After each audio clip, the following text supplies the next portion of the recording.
Last night at services, I mentioned that there's what I consider to be a revolutionary verse within our Torah portion, which is actually the one that Dave was pointing us towards. There are actually, I think there are two revolutionary verses.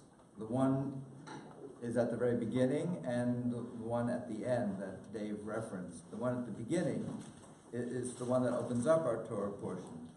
You stand this day, all of you, tribal heads, elders, officials, men, women, children, even the stranger, everyone, from the person who chops the wood to the person who draws the water, all of you have entered into this covenant with God.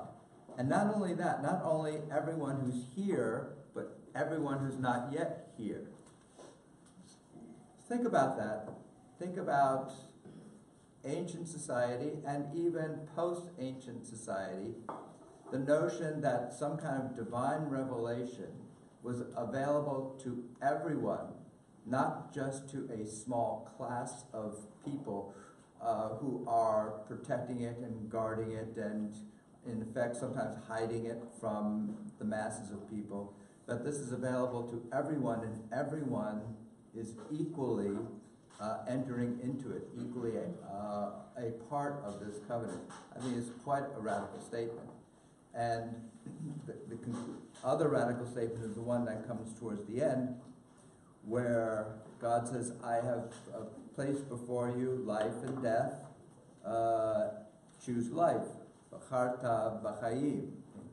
Then, as I mentioned last night, the notion that we should choose life doesn't seem so radical. What's the option? Choose death?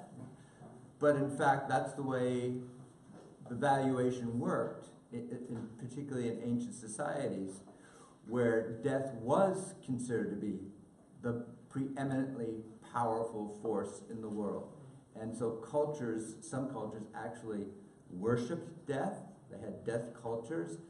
Some cultures sought to appease death by engaging in human sacrifice of some kind. Some cultures merely sought to emulate death by elevating as the highest figure within the society the warrior, the person who goes out and conducts war and kills people and destroys other societies. And other people, in a sense, accommodated themselves to the power of death by then creating a mythology that says, there's a better life that awaits us after we die. And so death, in a sense, is an entrance into a better, more perfect life. And Judaism ultimately rejects all of those, although to some extent it plays with some of those different ones. And we've all acknowledged that in our reading here of Torah, because some of us become very upset when we see about, go forth and destroy these people and defeat these people. So that voice is in here too, but ultimately what our tradition elevates above all else is life and love. And that notion of elevating life above all else, I suggested last night, is reflected in the verse from Isaiah, where Isaiah says, God is going to destroy death.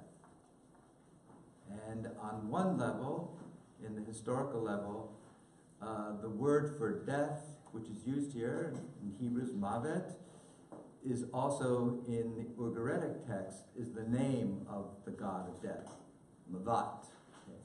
And so it may be that on one level, it's referring to Adonai is going to defeat the Ugaritic god of death called mavet, but it continues to influence Jewish thinking and goes beyond that mythological interplay and becomes more of a philosophical and theological sense, which is ultimately captured by the main rabbinic enterprise, the Talmud, which instead of creating a very comprehensive theory about life after death, which many religions have, Judaism and the rabbis just kind of ignore the whole thing, or they play with many different possibilities, but instead what the Talmud does is it creates 63 volumes about how to live this life, and that becomes the main thrust in Jewish tradition, which is not how to prepare yourself for a better life after death or looking forward to life after death. Jesus says, no, our main mission here is to live this life and to sanctify. And so on this, our Shabbat immediately preceding our Yamim Noraim, our days of awe, the Rosh Hashanah, the beginning of a new year, it's my hope and prayer for all of us.